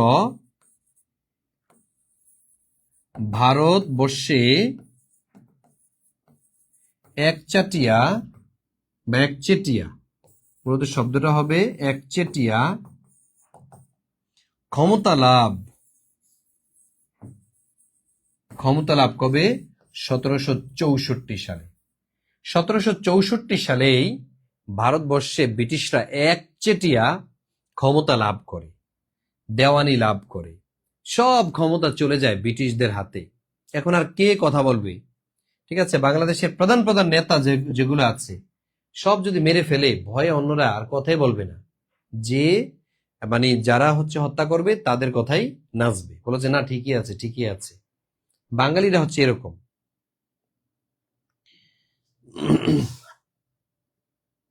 আচ্ছা, তাহলে আমাদের এই যে বিষয়গুলো আমরা হচ্ছে টপিক ভিত্তিক নেওয়ার চেষ্টা করি, এগুলো আমরা আরো সহজভাবে বোঝানোর চেষ্টা করি, যদিও এখন এক একটা টপিক এক এক ধরনের আসে, কিন্তু আমরা টপিক ভিত্তিক আলোচনা করি শুধু আমাদের ভর্তিকৃত স্টুডেন্ট বা পেইড বেসের ক্লাসে। ঠিক আছে, যারা পেইড বেসের আছে তাদের ক্লাসে আমরা হচ্ছে টপিক ধরে ধরে আলোচনা করি। সুতরাং আপনি যদি আমাদের সাথে যুক্ত হতে চান, আমাদের সাথে যুক্ত হতে হলে কি করতে হবে? নিচে দেওয়া নাম্বারে 1199 টাকা পাঠালে আপনাকে আমাদের পেইড বেসের গ্রুপে অ্যাড করা হবে, যেটা সিক্রেট গ্রুপ, সবার জন্য উন্মুক্ত নয়। আচ্ছা, আর কেউ যদি বলেন যে ভাইয়া আমি শুধু ইংলিশটা পড়তে চাই, শুধু ইংলিশ, তাহলে আপনাকে জাস্ট 750 টাকা দিতে হবে, শুধু ইংলিশের জন্য 750 টাকা। আর নিবন্ধনের জন্য হচ্ছে 1199 টাকা আপনাকে দিতে হবে। সিদ্ধান্ত আপনার। আপনি নিবন্ধনের সবগুলা সাবজেক্টেও ভর্তি হতে পারেন। আর যদি বলেন যে ভাইয়া আমি শুধু ইংলিশে পড়তে চাই, তো শুধু ইংলিশে পড়তে চাইলে আপনি মাত্র 750 টাকা দিয়ে 200 এর উপরে ক্লাসে পাবেন, রেকর্ড ক্লাস পাবেন। আপনি এখানে এগুলা দিয়ে অ্যাডমিশন টেস্ট, আইল টেস্ট, বিসিএস, নিবন্ধন, প্রাইমারি 10 থেকে 20তম গ্রেড, প্রত্যেকটা চাকরির পরীক্ষার প্রিপারেশন বা ইংলিশটা কিন্তু এই কোর্সের মধ্যে হয়ে যাচ্ছে। আচ্ছা, ইংরেজরা দেওয়ানি লাভ করে কত সালে? তাহলে একই ধরনের প্রশ্ন হয়ে গেল। ইংরেজরা দেওয়ানি লাভ করেছিল 1765 সালে। ইংরেজরা দেওয়ানি লাভ করেছিল কবে? 1765 সালে ইংরেজরা দেওয়ানি লাভ করেছিল। তারপরের প্রশ্নের উত্তর আপনারা করবেন, দ্বৈত শাসন প্রবর্তন করেন কে? এটা আশা করি সবাই পারার কথা। দ্বৈত শাসন প্রবর্তন করেন কে?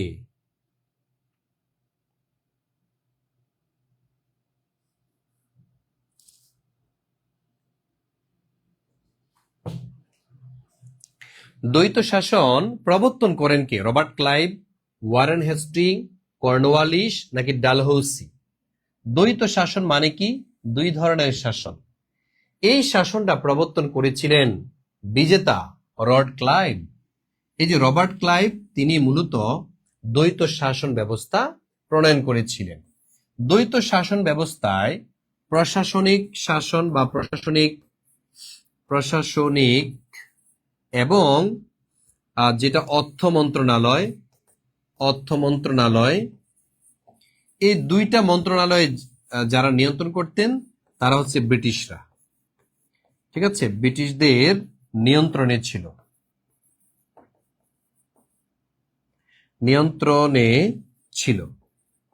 ঠিক আছে, তাহলে প্রশাসনিক অর্থাৎ যেটা হচ্ছে স্বরাষ্ট্র মন্ত্রণালয়, আরেকটা হচ্ছে কি আইন বিভাগ। এই যে আইন বিভাগ বা শাসন বিভাগ, এটা কাদের অধীনে ছিল? এটা ছিল নবাবদের অধীনে। ঠিক আছে, নবাবদের অধীনে। আইন বিভাগ বলতে বিচার বিভাগ, অর্থাৎ কেউ যদি খাজনা না দিত, এই বিচার বিভাগে তাকে হস্তান্তর করত। আর মারত কারা? ব্রিটিশরা। বলো যে আপনাদের বিচারকরা যা রায় দিয়েছে, আইনের প্রতি আমরা শ্রদ্ধাশীল, সুতরাং পিটানো আমাদের জন্য জায়েজ।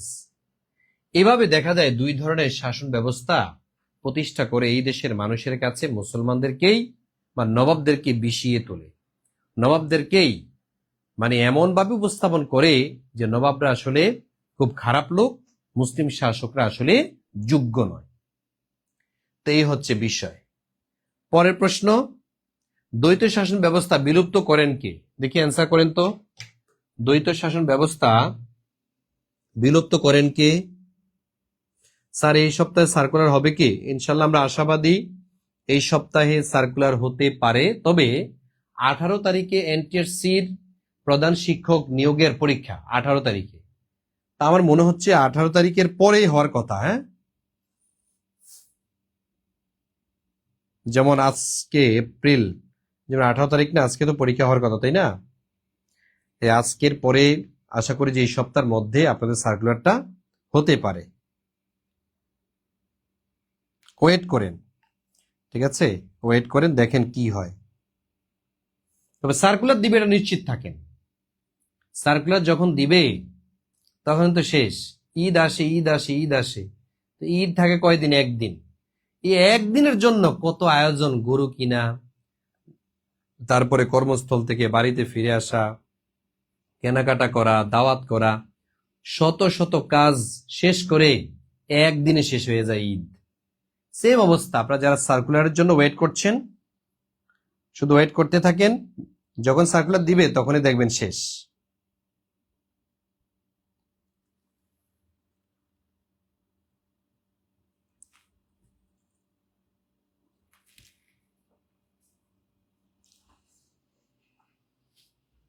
আচ্ছা, তাহলে এই প্রশ্নের সঠিক অ্যান্সার কি পাইলেন আপনারা? Warren Hasting. তাহলে দ্বৈত শাসন ব্যবস্থা বাদ দিয়ে দেয়া হয় ওয়ারেন হেস্টিং এর কারণে। তবে ওয়ারেন হেস্টিং কেন বাদ দিয়েছিলেন? 76 মনন্তর হয়েছিল ওই জন্য। তারপর দেখেন রেগুলেটিং অ্যাক্ট পাস হয় কত সালে? 1765, 1773, 1784, 1793।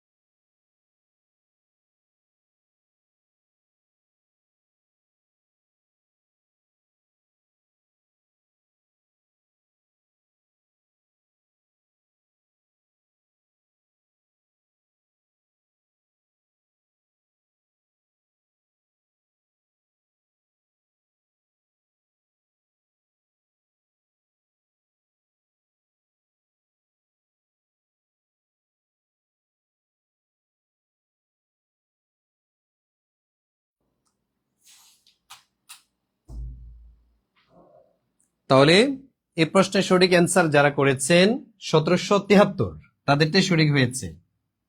তাহলে রেগুলেটিং অ্যাক্ট পাস হয় কত সালে? 1773 সালে। রেগুলেটিং অ্যাক্ট পাস হয়েছে 1773 সালে। প্রথম গভর্নর জেনারেল কে ছিলেন? Robert Clive, Warren Hasting, Lord Cornwallis নাকি ওয়েলেসলি। কে ছিলেন প্রথম governor general? Robert Clive, Warren Hasting, Cornwallis, তারপর হচ্ছে ওয়েলেসলি। এই প্রশ্নের সঠিক অ্যান্সার যেটা, সেটা হচ্ছে ওয়ারেন হেস্টিংস। ওয়ারেন হেস্টিং তিনি মূলত প্রথম গভর্নর জেনারেল। তবে অনেকগুলো পদ সৃষ্টি হয়েছিল, যেমন গভর্নর, গভর্নর জেনারেল, ঠিক আছে। এভাবে সর্বশেষ Lord Mount baton, Lord Mount baton সর্বশেষ হয়েছিলেন। তবে এটা নিয়ে একটা ছন্দ আছে, আমি ছন্দটা দিচ্ছি না আপাতত, যেহেতু আমাদের ফ্রি ক্লাস। দেখা যাচ্ছে যে দীর্ঘ সময় আবার ছন্দ নিয়ে আলোচনা করতে হবে অনেকক্ষণ। এই এক লাইনের মধ্যে গভর্নর, গভর্নর জেনারেল কিন্তু শেষ হয়ে যাবে একটা লাইনের মধ্যে, ঠিক আছে। আচ্ছা, তারপরে আসেন স্থায়ী বন্দোবস্ত চালু হয় কত সালে? এটা আমরা অলরেডি বলেছি, 1793 সালে স্থায়ী বন্দোবস্ত চালু হয়েছিল। তারপরে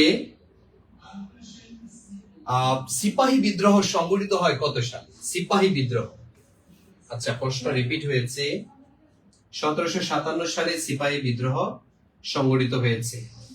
আর সিপাহী বিদ্রোহটা কোথায় শুরু হয়েছিল? সিপাহী বিদ্রোহটা কি দিল্লিতে, মিরাটে, লখনৌ নাকি কলকাতাতে? কলকাতাতে না, এটা মূলত মিরাট নামক স্থানে, ইন্ডিয়া মিরাটেই মূলত এই সিপাহী বিপ্লবটা হয়েছিল 1757 সালে। 1757 সালে এই সিপাহী বিপ্লবটা হয়েছিল যে জায়গাতে, জায়গার নাম হচ্ছে মিরাট। এই মিরাটেই মূলত সিপাহী বিপ্লব সংগঠিত হয়েছিল। সিপাহী বিপ্লবকে বলা হয় উপমহাদেশের প্রথম মুক্তিযুদ্ধ। উপমহাদেশের প্রথম মুক্তিযুদ্ধ কোনটি? এটা হচ্ছে সেই সিপাহী বিপ্লব। এখানে প্রশ্ন হচ্ছে মুসলিম লীগ কত সালে প্রতিষ্ঠিত হয়? 1905 সালে, 1906 সালে নাকি 1911 সালে নাকি 1919 সালে? তাহলে মনে রাখতে হবে বঙ্গভঙ্গ যে বছর হয়েছিল এর পরের বছরেই মুসলিম লীগ প্রতিষ্ঠিত হয়েছিল। মুসলিম লীগ যিনি প্রতিষ্ঠা করেছিলেন তার নাম নবাব স্যার সলিমুল্লাহ। এই সে নবাব স্যার সলিমুল্লাহ, তিনি কিন্তু মুসলিম লীগ প্রতিষ্ঠা করেছিলেন। এখন মুসলিম লীগ প্রতিষ্ঠার যে বছরটা, এই বছরে কিন্তু এই অঞ্চলে বিভিন্ন অঞ্চল থেকে মুসলিমরা খুবই আশা আকাঙ্ক্ষা নিয়ে ছিল যে না, আমরা মোটামুটি এই অঞ্চলে এসেছি যে অন্তত মুসলমানরা আলাদা একটা রাজনৈতিক প্ল্যাটফর্ম পেয়েছে, এই জন্য মূলত তার উপরে খুবই আস্থা ছিল। কিন্তু দেখা গেল যে 1911 সালে সেটা গুড়েবালি হয়ে গেল, আশার গুড়াবালি হয়ে গেল, ঠিক আছে। মুসলিম লীগ এটা কোথায় প্রতিষ্ঠা হয়েছিল? এটা ঢাকাতে প্রতিষ্ঠা হয়েছিল। আমাদের জাতীয় কবি নজরুল এই মুসলিম লীগের রাজনীতির সাথে জড়িত ছিল। পরীক্ষা আসতে পারে কোন রাজনীতির সাথে জাতীয় কবি নজরুল সম্পৃক্ত ছিলেন, তাহলে সেটা হচ্ছে মুসলিম লীগের রাজনীতির সাথে আমাদের জাতীয় কবি নজরুল সম্পৃক্ত ছিলেন, ঠিক আছে। এবার দেখি আপনারা অ্যান্সার করবেন, এই প্রশ্নের অ্যান্সার আপনারা করবেন। মুসলিম লীগের প্রতিষ্ঠাতা স্থান, এটা আমি অলরেডি বলে ফেলেছি, মুসলিম লীগের প্রতিষ্ঠা স্থান যেখানে সেটা হচ্ছে ঢাকা। ঢাকাই হলো মুসলিম লীগের প্রতিষ্ঠার স্থান। তারপর আলিগড় আন্দোলনের নেতা কে ছিলেন? এটা আপনারা বলবেন, আলিগড় আন্দোলনের নেতা কে ছিলেন?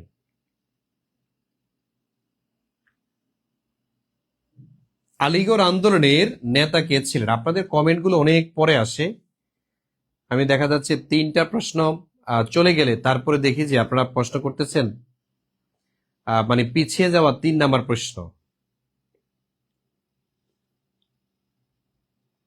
নেট অনেক স্লো, তাই না আপনাদের? তাহলে আলিগড় আন্দোলনের প্রতিষ্ঠাতা সৈয়দ আহমদ খান।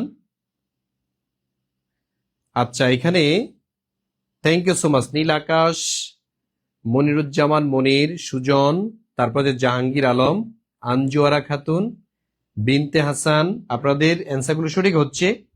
আবার অনেকের অ্যান্সার ভুলও হচ্ছে, নো টেনশন, ভুল হোক, কিন্তু আপনি অ্যান্সার করতে হবে, আপনি অ্যান্সার করতে হবে, কারণ আপনার অ্যান্সার ব্যতীত, আপনি অ্যান্সার ভুল করা ব্যতীত আপনি নতুনটা শিখতে পারবেন না। যারা সরাসরি শুধু উত্তর নিয়ে যাচ্ছেন যে উত্তর পারলেই তো হলো, তাইলে কিন্তু হলো না। আপনাকে ভুল করলে আপনি ভুল থেকে যেটা শিখবেন সেটা আসলে ভুলা যায় না, সেটা অনেকদিন পর্যন্ত আপনার মেমোরিতে থেকে যায়।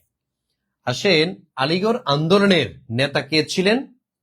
সেটা হচ্ছে সৈয়দ আহমদ খান। আলিগড় আন্দোলনের নেতা ছিলেন সৈয়দ আহমদ খান। সৈয়দ আহমদ খান তিনি হচ্ছে আলিগড় আন্দোলনের নেতা ছিলেন। ওকে,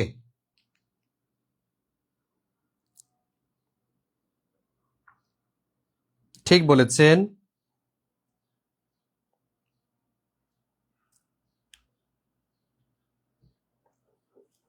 তো এই যে আলিগড় আন্দোলন, এই আলিগড় আন্দোলনটা মূলত 19 শতকে ভারতীয় মুসলমানদের শিক্ষা, সামাজিক, সাংস্কৃতিক উন্নয়নের জন্য মূলত এই আন্দোলনটা হয়েছিল।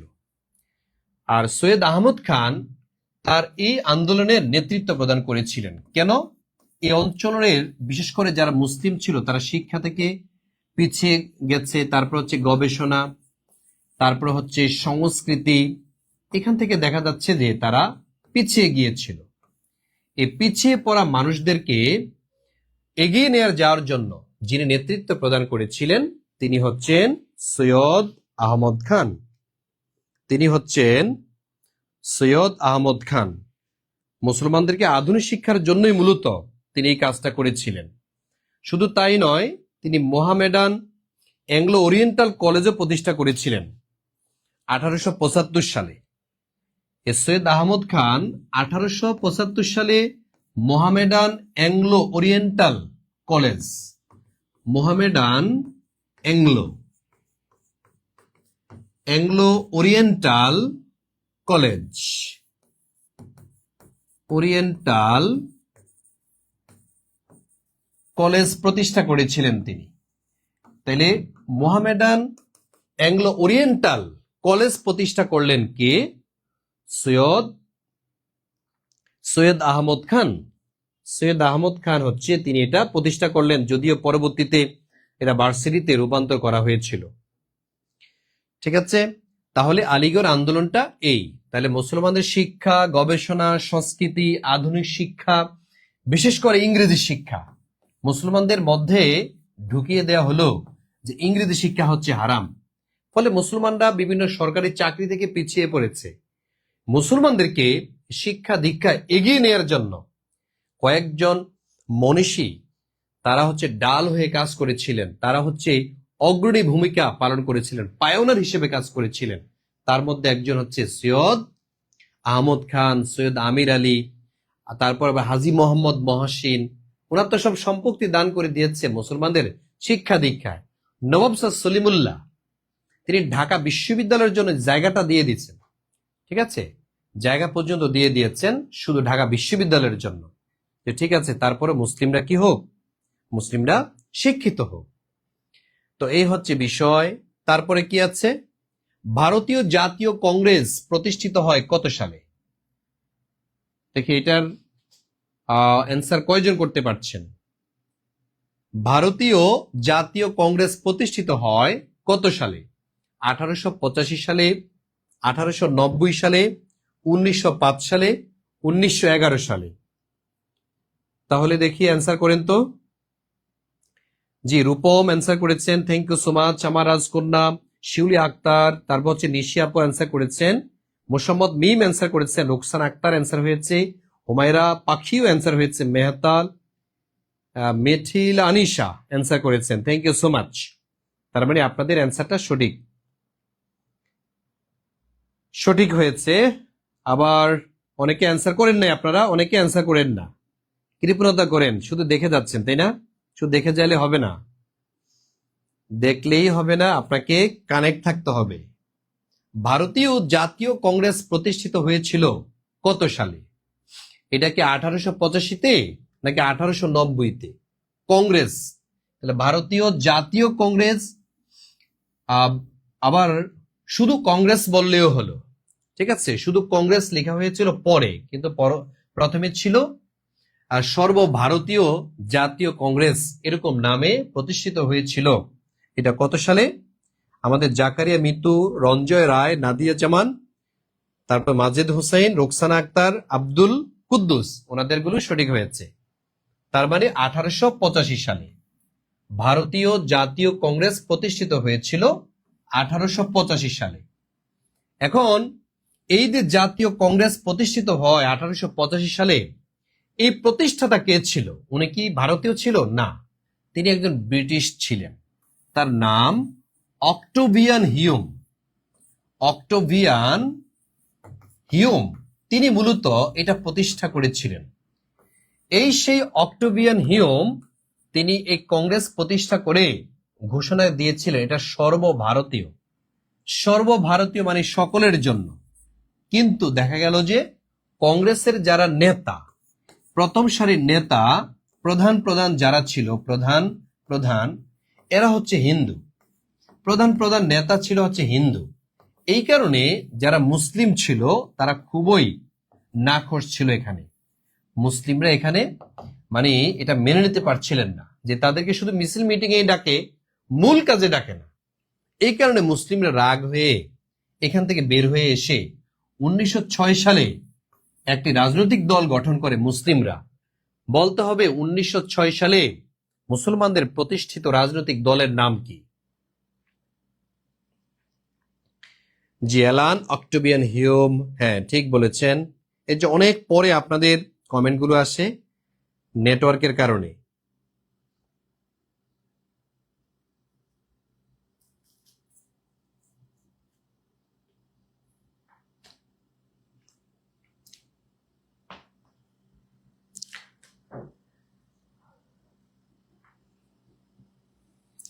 জি, ঠিক বলেছেন, সেটা হচ্ছে মুসলিম লীগ।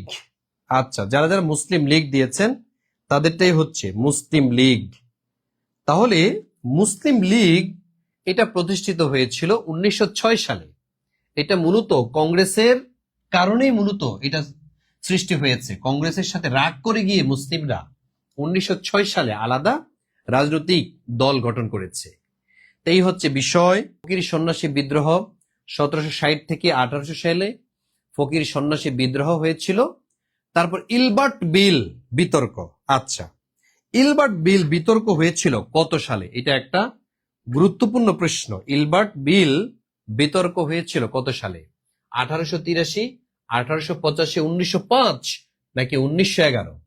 এখন প্রশ্ন হচ্ছে ভাইয়া সাল তো গুরুত্বপূর্ণ না, আমার গুরুত্বপূর্ণ হচ্ছে ইলবার্টটা কি। মনে রাখবেন, ইলবার্ট বিল হচ্ছে ভারতের যারা আইনজীবী আছে, যারা ভারতীয় আইনজীবী, তারা কি করতে পারবে? তারা হচ্ছে ব্রিটিশ নাগরিকদের বিচার করতে পারবে। যারা ব্রিটিশ অপরাধী তাদেরকে বিচার করবে কারা? এই জন্য আইন করা হয় ভারতে যে এদের বিচার ভারতীয় যারা আইনজীবী তারা করবে। কিন্তু ব্রিটিশরা এটা মেনে নিতে পারছিল না। এই যে মেনে নিতে পারে না, এটাকে বলা হয় ইলবার্ট বিতর্ক। ঠিক আছে, তাইলে ইলবার্ট বিতর্কটা কি? ভারতীয় আইনজীবীদের কর্তৃক ব্রিটিশদের বিচার ব্যবস্থা, ব্রিটিশদের বিচার। ঠিক আছে, বিচার ব্যবস্থা। তাহলে ভারতীয় আইনজীবীদের মাধ্যমে ব্রিটিশদের যে বিচার ব্যবস্থা, এটাকেই মূলত বলা হয় ইলবার্ট বিল। আর এই বিলটা হয়েছিল 1883 সালে। এটা নিয়ে অনেক আন্দোলন সংগ্রাম হয়। ব্রিটিশরা এই বিল মানতে ছিল না, যদিও পরে আলোচনা সমালোচনার মাধ্যমে এটা বাদ দেওয়া হয়েছিল যে ব্রিটিশদেরকে মানে বিচার করবে হচ্ছে ভারতীয়রা, অথচ আমরা তাদের প্রভু। তারা আমাদেরকে মনে করত আমরা দাস, তারা হচ্ছে প্রভু, এরকম মনে করত।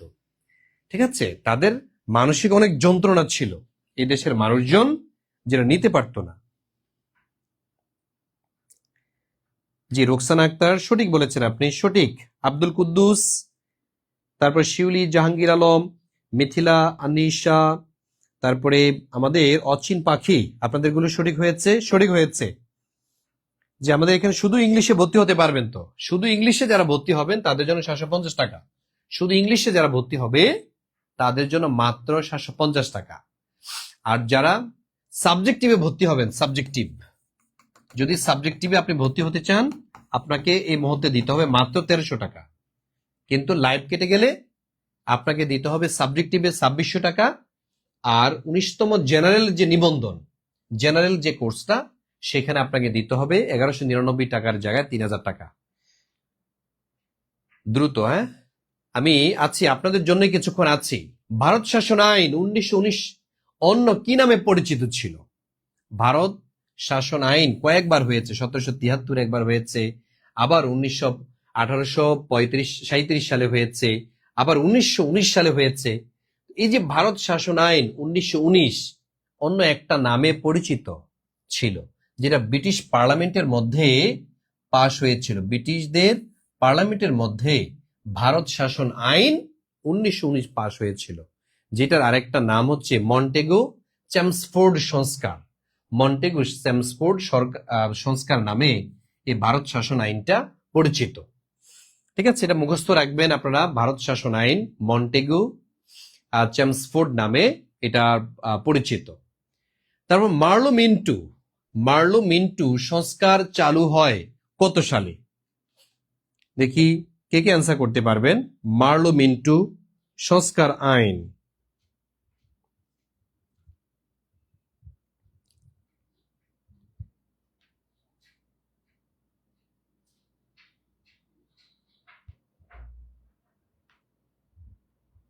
মার্লো মিন্টু সংস্কার আইন, হ্যাঁ সেটা 1909, ঠিক আছে, হ্যাঁ 1909 ঠিক আছে,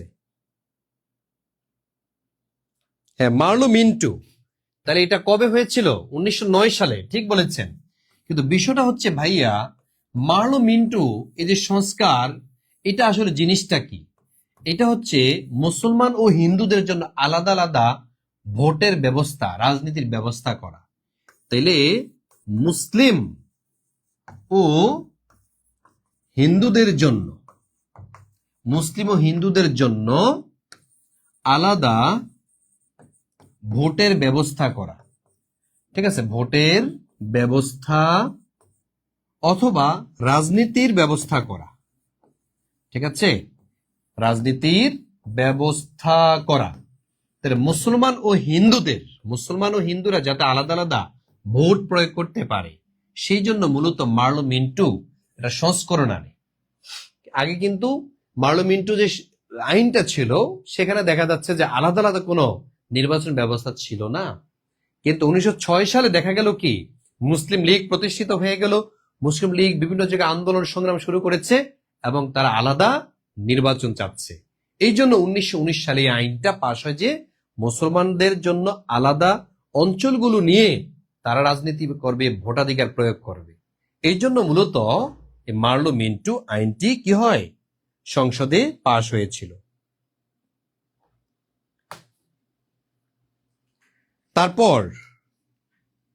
তারপর আসেন, পৃথক নির্বাচন ব্যবস্থা চালু হয় 1905 নাকি 1909?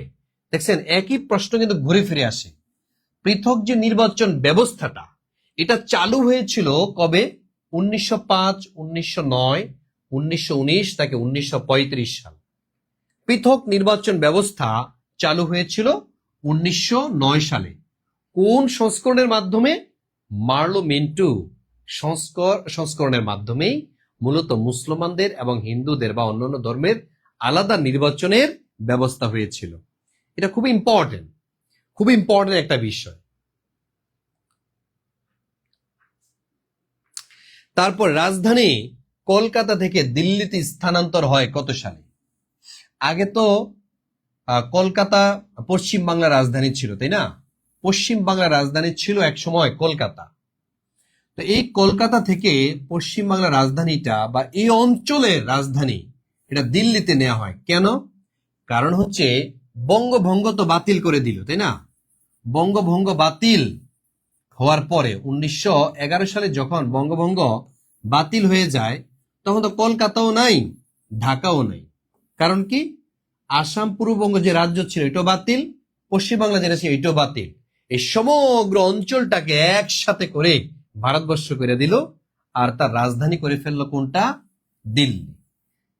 এই হয়ে গেল দিল্লি, ঠিক আছে। এখন যেটা আপনারা নিউ দিল্লি বলেন, এই দিল্লি হচ্ছে রাজধানী করা হয়। প্রশ্ন হচ্ছে কত সালে করা হয়? উত্তরটা সহজ, বুঝতে পারলে। বঙ্গভঙ্গ যে বৎসর বাতিল হয়েছিল, বঙ্গভঙ্গ যেই বছর বাতিল হয়েছিল ঠিক ওই বছরেই রাজধানী কলকাতা থেকে দিল্লিতে স্থানান্তর করা হলো। ঠিক আছে, রাজধানীটা কলকাতা থেকে দিল্লিতে স্থানান্তর করা হয় কবে? সেটা হচ্ছে 1911 সালে। ঠিক আছে, 1911 সালে এই রাজধানীটা স্থানান্তর করা হয়েছিল।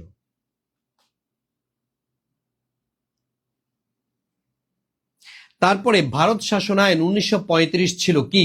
সবচেয়ে বড় সাংবিধানিক আইন, প্রথম আইন, সামরিক আইন, অস্থায়ী আইন। আচ্ছা, ভারত শাসন আইন 1935 সালে এটা ছিল মূলত একটা সাংবিধানিক আইন। ঠিক আছে, সংবিধান সংস্করণ সংযোজন বিষয়ক একটি আইন। এটাকে মূলত বলা হয় কি?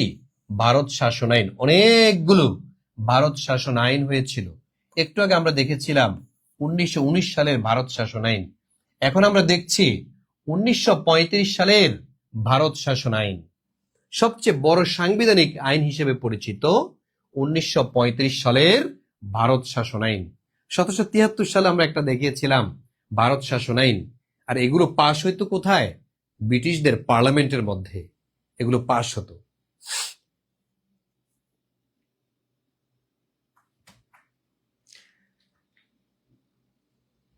ব্রিটিশ ভারতের শেষ ভাইসরয় কে ছিলেন?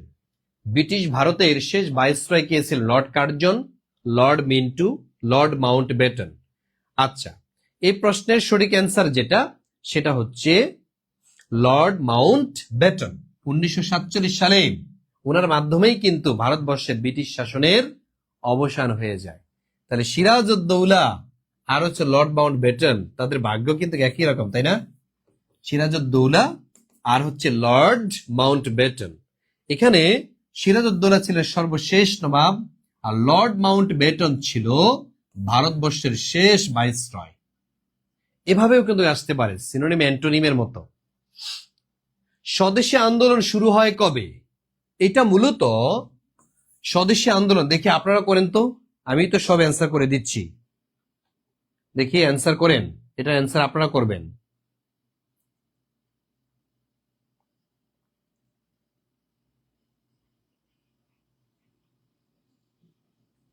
স্বদেশী আন্দোলন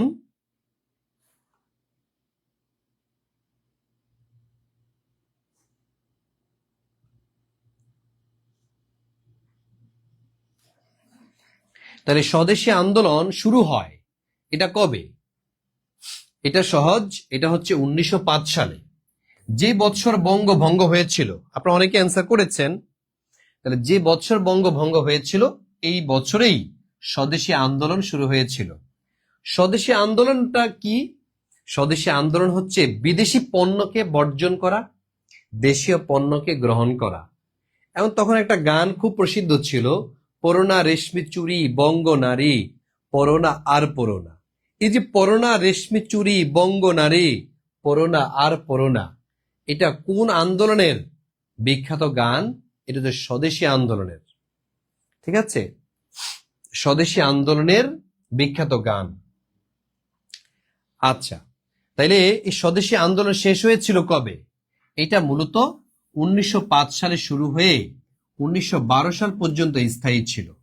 ঠিক আছে, 1905 থেকে 1912 সাল পর্যন্ত এই স্বদেশী আন্দোলনটা স্থায়ী ছিল।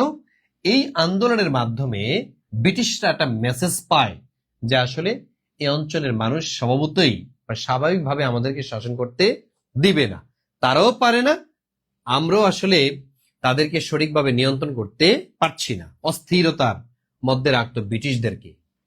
তো ব্রিটিশরা তখন থেকেই পরিকল্পনা করছিল, আমরা যদি চলেই যাই তোদের মধ্যে একটা গিরিঙ্গি লাগাইয়া যাব। তাই তো 47 সালে একটা গিরিঙ্গি লাগিয়ে গেছে, তাই না? 47 সালে কিন্তু একটা গিরিঙ্গি লাগিয়ে গেছে। স্বদেশী আন্দোলনের মূল উদ্দেশ্য সেটা হচ্ছে কি? সেটা হচ্ছে বঙ্গভঙ্গ